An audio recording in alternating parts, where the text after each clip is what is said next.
All right, welcome to Close Call. We're here again today with James Yuri.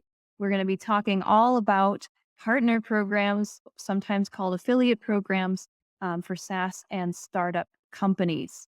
Now, we're going to be using the example of Close in our own partner program to show you how we've made it work and how you can make it work as well. So, thanks, James, for joining us, and you're going to give us the scoop on the partner program. So, just first off, why would you say that a partner program is something that's valuable for a SaaS company or a startup? So, a couple of things. The very first thing is you're typically going to have customers that are your biggest fan, and they tell all sorts of other folks about you.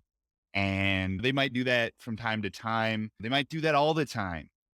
Regardless, a good way to perpetuate that a little bit further and get them more motivated to continue those conversations and actually get people to take action is to incentivize them with money. Hey, if you go and tell your friend or another business about us and they come through and they're associated with you, we'll pay you for that. And so you turn a fan into what I would call like an evangelist of your product or service because they're getting paid to do it, but they also know the value in the product. So they're able to communicate that. They know that they're solving a problem for somebody. They go and get someone that might not have heard about your product in another channel, and then they bring them over.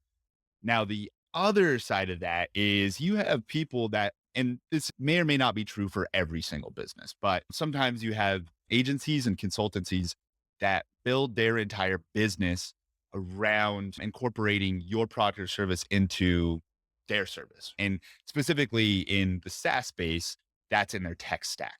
And so they take the audience and the clients that they have, they're already using your product or your service for their service, and now you Hmm. can just go and make that a little bit better. You give them an additional stream of revenue to incentivize them further to continue to use your product or service so that they don't go looking for, something else. They've got a stream of revenue coming from your product or service. They're already happy with the service. And so what you can then do, you can go and find those folks that are already in your ecosystem and go out and engage them and then go find new ones that also might find value from your product or service that they can offer their clients. I love that. That makes so much sense. That's so cool.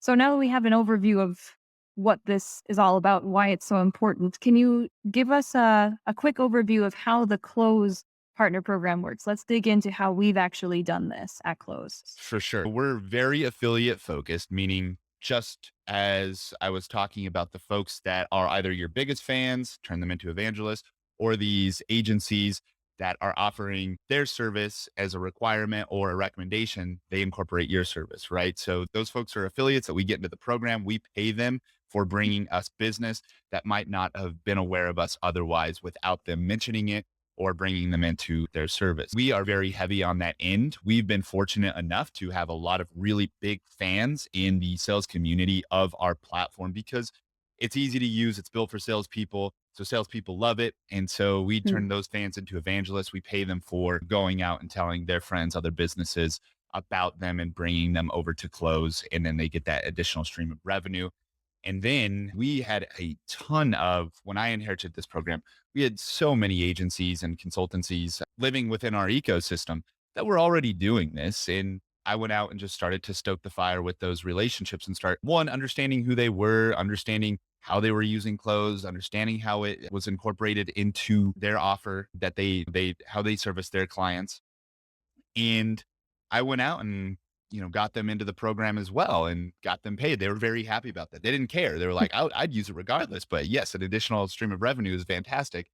That also warms up the relationship. And it also helps me be better at their job and using clothes. I help them solve problems that they might not have known how to solve otherwise in close if we hadn't had that conversation. So I can actually help them be more successful in their business by having clear communication with them, helping solve additional problems.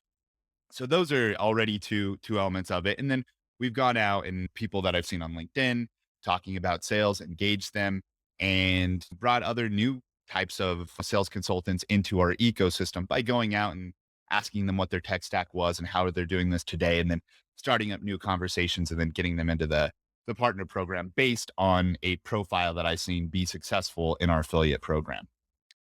The other side of this that is less formal, it's not necessarily being tracked super tightly, is integration partners and going out and finding other platforms that have a lot of synergy with ours, especially in the sales tech stack or just in the business tech stack, and figuring out how we can help each other attract more customers and vice versa. These are like an example partner would be someone like Convin.ai, where they built an integration with us. We did a training with our sales team on their product and how it works. And so we can help them. One, it adds value to our customers. It solves a specific problem for them, that sort of audio intelligence. And so we train our team on how to leverage that and how to use it. And so when they come into those conversations where they're like, man, I wish Close had audio analysis and intelligence. And we're like, that's probably not going to happen anytime soon. But we have this partner who can solve that problem. They can do it seamlessly with an integration that they built. And so, one, we've sent them a customer, and two, they've solved the problem for us with an existing customer or a lead. And so there's a lot of synergy there. And so going out and building these types of relationships has been bigger focus in the last a couple months. And then that will be a bigger focus for us in 2022. That makes so much sense. I like that. So you mentioned before too that you had inherited this program. And I kind of wanted to ask you about that too. Is of course you are on the sales team. So why is our sales team running the partner program? Because normally affiliate programs, partner programs would normally be a marketing thing. So can you just give me an idea of how you inherited this and why our sales team is running this? Totally. So it happened really naturally.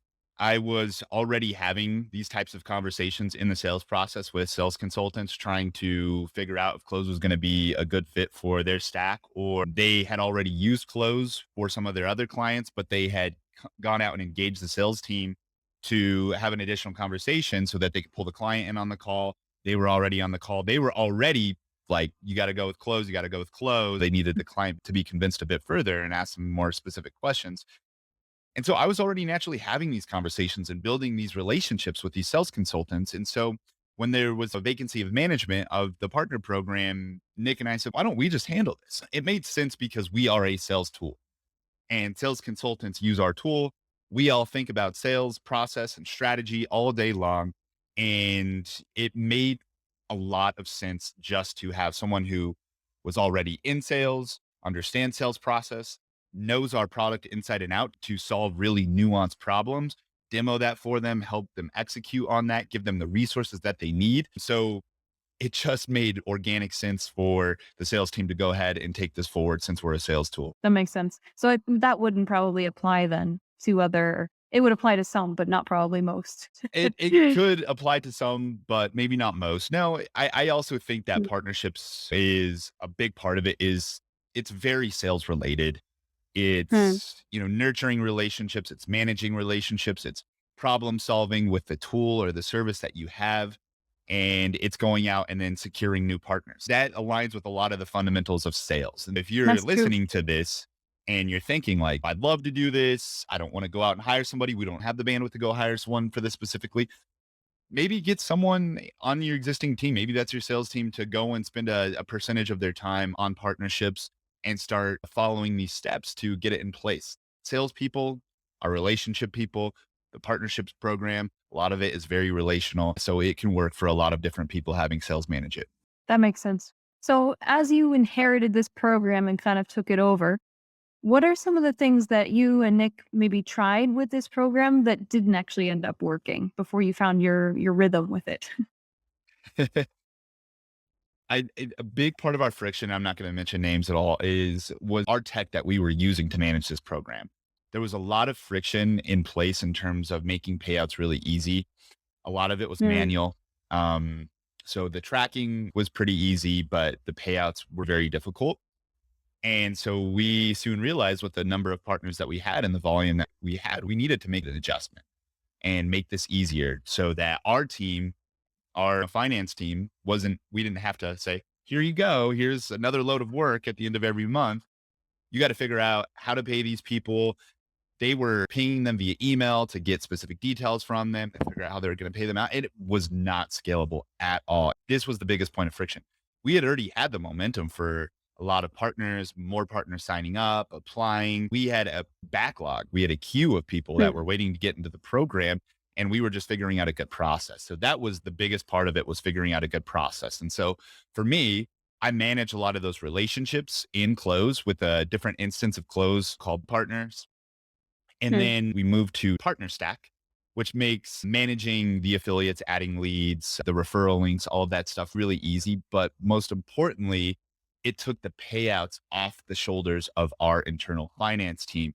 All that we need to do is go through and audit it on a monthly basis, make sure that everything lines up, and then basically give the green light to our finance folks, and then the payment will be issued automatically for us. So that was a problem that we really hit initially. We solved it, and now we are in a position to scale and grow the program further. Nice. That's awesome. So having the right process and also having the right tech is definitely essential. So when someone applies to be part of the partner program, are there any specific like characteristics that you're looking for or what are you looking for in a partner that's going to be successful? Yeah, I typically look at their website, see who they are, do a little bit of an investigation on them. I also ask really good application questions. I'm not going to go through every single one, but one is, what is your working knowledge of using Close? So on a scale to 1 to 10, I want to have an understanding of that. Typically, people are not going to lie about that. So gut check, you can look, see who they are, look at the working knowledge of Close. And then I have a reasons field of why they chose Close as a partner, Hmm. and then also a reason why. And so that reason why is required. And so it's a free form text field, but typically 90% of people put a really thoughtful response in that field of why they're using it. And so that really is my go to of if I want to accept them into the program or not. And that gives me a lot of insight, and people will give me like nuggets of gold that I wasn't even thinking about, and how we pitch and we position Close based on those responses. And so that gives me a good way, a good gut check to make a decision if I want to accept them. Now, you can also get to a point where there's not going to be a lot of harm in accepting someone that you're not 100% sure of. If you have a scalable process, yes, you want high quality partners, but this could be just someone in your ecosystem that tells a friend about it all the time and they sign up with their Gmail. But they put a really good reason in there of to why I love Close. I used it with all my past companies. I just want to tell all my friends about it. I'm 100% comfortable with that person going out and telling their friends about it and getting paid for it. And it's all dependent. There are some of your sketchier applications that come through where in your gut, you're like, this something doesn't feel right about this. And in that situation, yeah, I would Mm, decline. Yeah. So a good application form is critical. Do they know your product? Why do they want to go and be an evangelist for you and be a part of the partner program? That'll give you a lot of detail on if you want to accept them or not. nice. Yeah, that makes sense.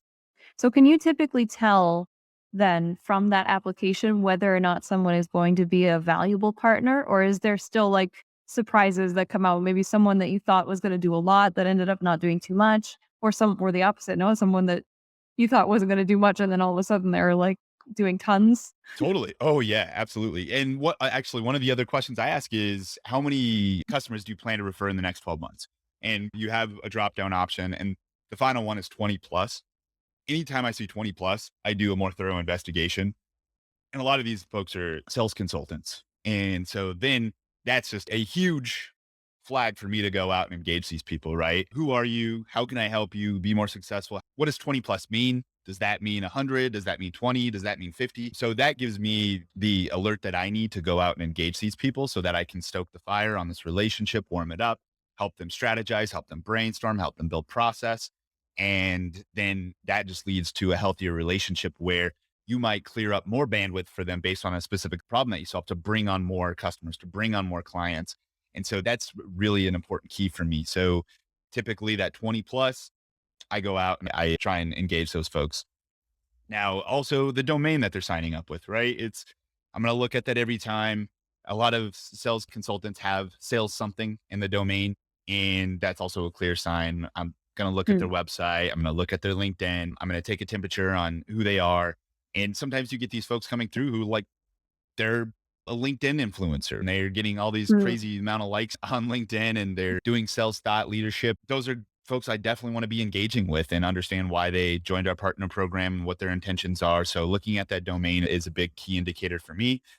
And then I get these really obscure, nuanced businesses that, or agencies that are not necessarily, at least from their domain, are not sales related. And we have one partner specifically where she signed up and she was in a specific nuanced category of business and logistics. And she's one of our most productive partners. She has sent us last I checked, over 50 converted customers and Wow. had, roughly 100 trial signups. And that Wow. was one that was totally unexpected. And yeah, there are these folks that come through, are unsuspecting. I accept them into the program because they said, I'm going to convert 20 plus. They had a really nice description of why. But their domain does not align with sales at all. And they just end up crushing it for you. There are these really unsuspecting partners that come through the funnel and really contribute a lot.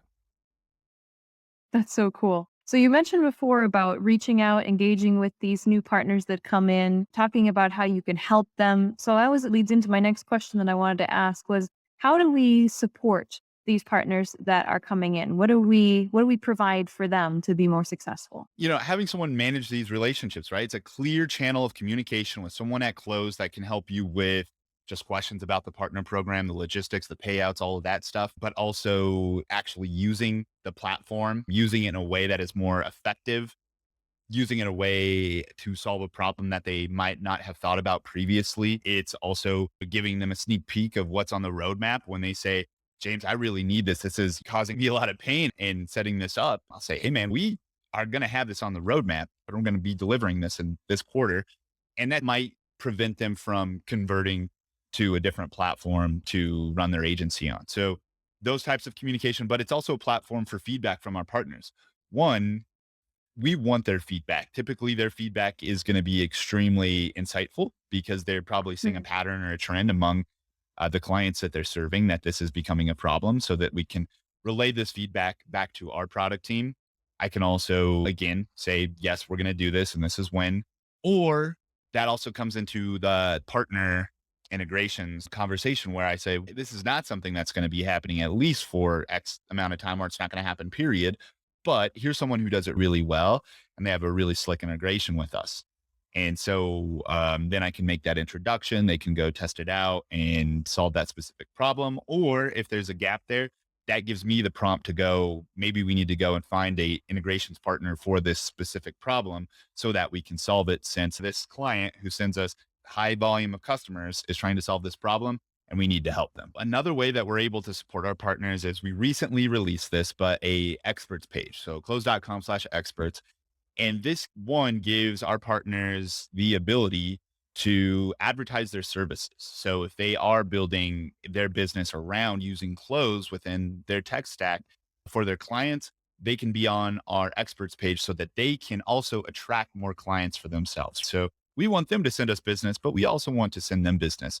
This is extremely synergetic because when you have customers that might want some additional support with just like, I need a consultant to come in and structure my sales process and set up all my automation for me using close, we have people that do that. And so it's easy for our sales team, our success team, if they need that additional level of support to say, here's our experts page. This is what they do. They've implemented close for other clients before, so they are vetted and you can go out and hire them and they can take this away for you. And so that's been great. It's nice to have that. It's a tool for our sales team to have in their back pocket to point to.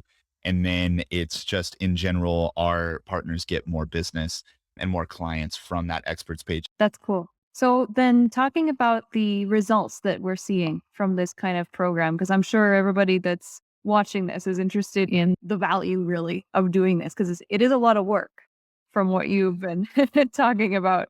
So what kind of results have you seen with the partner program? And is it really worth it for startups and SaaS companies to do this? Yeah, when I initially inherited this program, I started reaching out to some folks that were managing partnerships at other companies that had really successful partnership programs.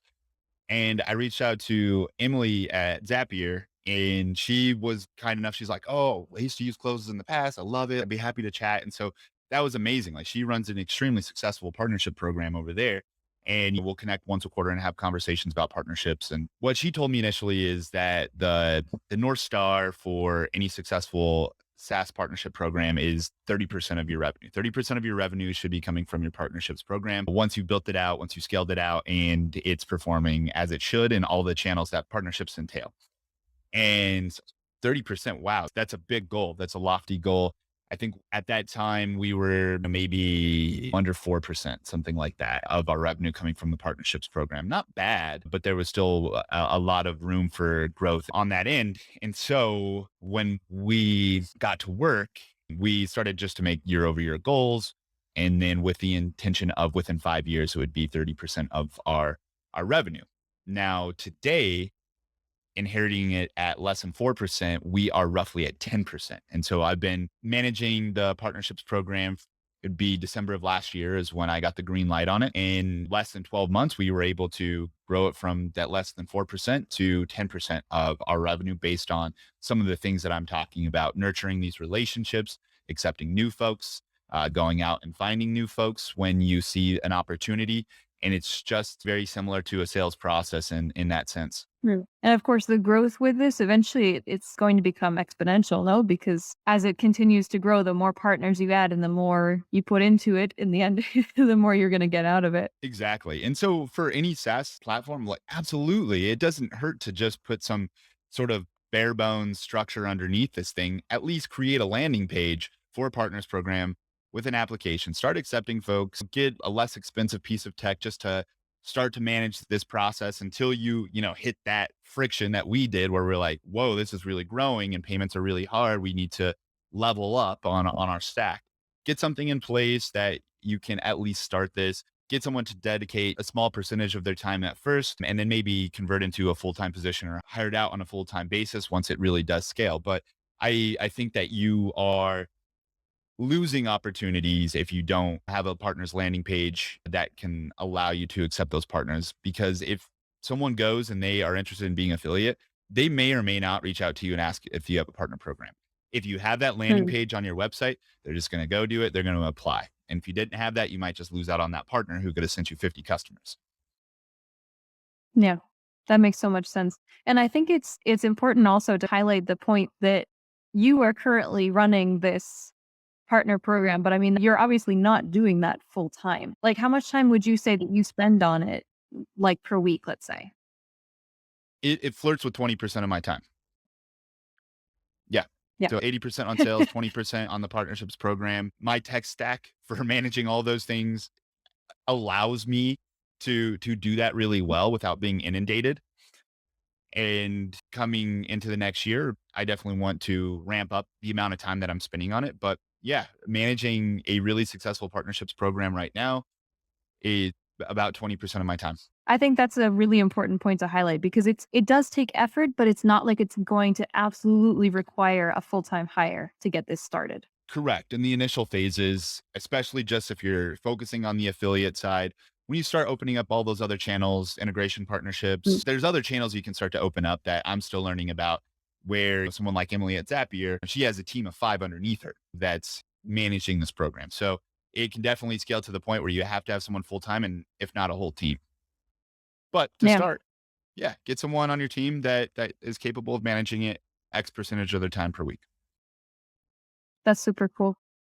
So what kind of company can really see like good results from developing this kind of program? Would you say there's like a specific type of company or business that would see more results from a partner program? SaaS is a no-brainer in my opinion, but I Hmm. think in brevity, if you have a product or a service that your current customers love and you can turn them into evangelists, I think you're a company that qualifies to start a program like this. Get Hmm. them incentivized to go out and send you more customers. Or again, you have other people that have the potential to build their business around your product or service that you offer. Maybe they're already in your ecosystem. Maybe they're not. You got to go and find them. But having awareness as a business owner that, yes, there are other businesses that can utilize my business to make their business better, then a partnership program makes sense. Incentivize them to use your product or service by paying them and solving a very specific problem for them. So I can't necessarily point to a specific type of business besides SaaS. That's a no brainer, like I said. But if you can answer those questions for yourself, do I have raving fans within my customer base that can send me more business? And are there other businesses that can benefit from using my business to make their business more successful for their clients? If the answer to either one of those questions or both are yes, then it makes sense to at least get this started and try to get some momentum behind it. I love that. So then we've dissected how the close partner program works and how that's all put together. How would you say that startups and SaaS companies can copy this model for their own business? What would you say would be the steps to doing that? Yeah. So first thing is answering those questions. Should I start this? Am I a SaaS company, Mm. or do I have raving fans that can send me more business, or are there businesses that can benefit from my business to help their clients be more successful? Identify that. Yes, I'm going to start a partner program. At that point, who's going to run it? Are you as the founder going to run it? Maybe. If not, get someone on your team to delegate a certain percentage of their time per week to building this program. Those are the first couple steps. Now, the second step would be, okay, what is the compensation for these folks? Create a compensation plan around how you're going to pay these folks for sending you business. And then what does that look like? How is it structured? Make sure you outline all of that. Then after that, create a process for tracking and paying these folks. So this is going to start with creating that landing page, making it easy for you to accept applications into the partnership program. Create a nice application form that is insightful for you so you can determine if you want to accept or decline an application. That landing page and that application is going to make you aware that someone is trying to sign up. And then after that, it's structuring and managing those relationships, making sure that you're giving them the channels to refer to you for you to manually add leads that they might bring up. Hey, I referred this person, but they didn't use my affiliate link. And that brings me to that last point, having an affiliate link to track those conversions. So an affiliate link is basically a link that you can give out to that partner. They can say, hey, make sure you sign up using this link. Then it tracks that referral as being associated with them. And so having that process and that structure from the landing page, the application process, and the ability to associate a partner with a specific lead, and then a process for actually paying them out. Initially, that might be a little bit more manual based on the stack that you have. But then if you get some momentum, you can graduate and level up to a stack that makes that really easy. And then from there, start to identify who's a good partner for me. If you have a Hmm. couple of partners to take a temperature on, that could be your biggest fans. They're being really productive for me. They're referring all their friends. Of course, you want those folks in there. But two, who are the businesses that can benefit from using my business to make their clients more successful, and figuring out who those are and find an ideal partner profile and see one, if they already exist in your ecosystem of customers. And then two, if they don't, is there an ideal partner profile that you can create that you could then go find and nurture, just like an outbound sales process? Go and find those folks that could benefit from using your product or service. Then after that, once you have that structure and process in place, you've identified who can send you business on a regular basis and you can pay them for their efforts. Now it's just managing that process, accepting partners, finding new partners, and then nurturing those relationships and having those conversations on a regular basis to make sure that they understand that you are a resource for them. Two, you can help them strategize. And three, it's just a synergetic relationship that you can have with that person moving forward for both parties. Awesome. That's the short and sweet version of how to set up a partner program for your SaaS company. I love it. So there you have it, the fast and simple way to set up your first partner program for your SaaS company. And anyone who's listening to this who is interested in becoming a closed partner, James will tell you where to go for that. Absolutely. Yeah. You can go to close.com/partners, and there will be an application that I had mentioned in this content about getting enrolled in our partner program. I'll look at that application, likely approve you, and you can start getting paid for referring closed customers. Awesome. Thanks so much for joining us today. Cheers, everybody.